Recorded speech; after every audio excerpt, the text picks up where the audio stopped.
ChatGPT, of course, started the generative AI era.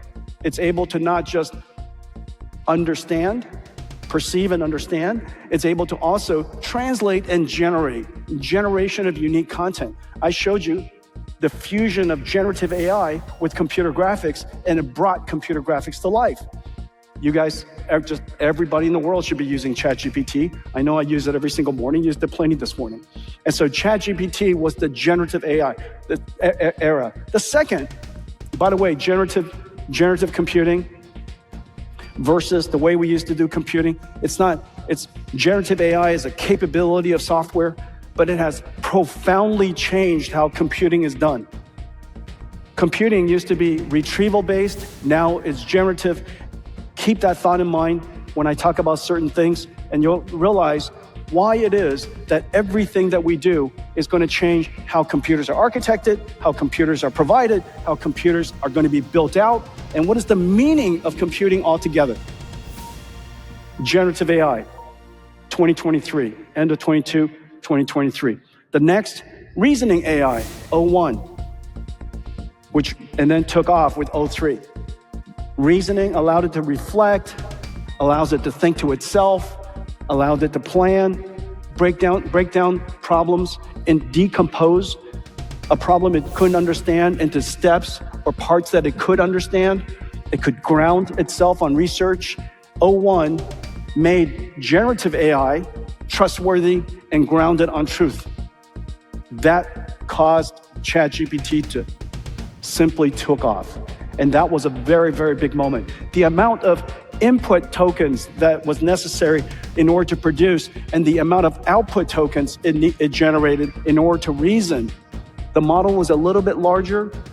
Of course, you could have much larger models. The model 01 was a little bit larger, not much larger, but its input token usage for context and its output token for thinking increased the amount of computation tremendously. Then came Claude Code, the first agentic model. It was able to read files, code, compile it, test it, evaluate it, go back and iterate on it. Claude Code has revolutionized software engineering, as all of you know. 100% of NVIDIA is using a combination of, or oftentimes all three of them, Claude Code, Codex, and Cursor, all over NVIDIA. There's not one software engineer today who is not assisted by one or many AI agents helping them code. Claude Code completely revolutionized. It's the new inflection. And for the first time, you don't ask an AI what, where, when, how. You ask it create, do, build. You ask it to use tools, take your context, read files. It's able to agentically break down a problem, reason about it, reflect on it.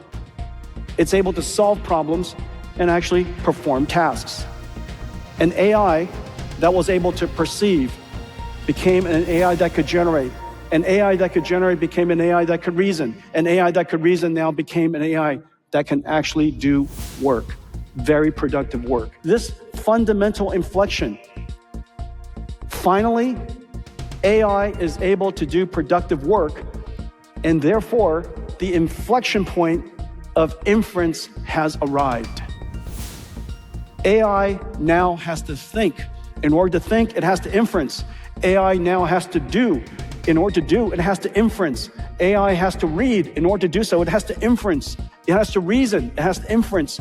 Every part of AI, every time it has to think, it has to reason, it has to do, it has to generate tokens, it has to inference. It's way past training now. It's in the field of inference.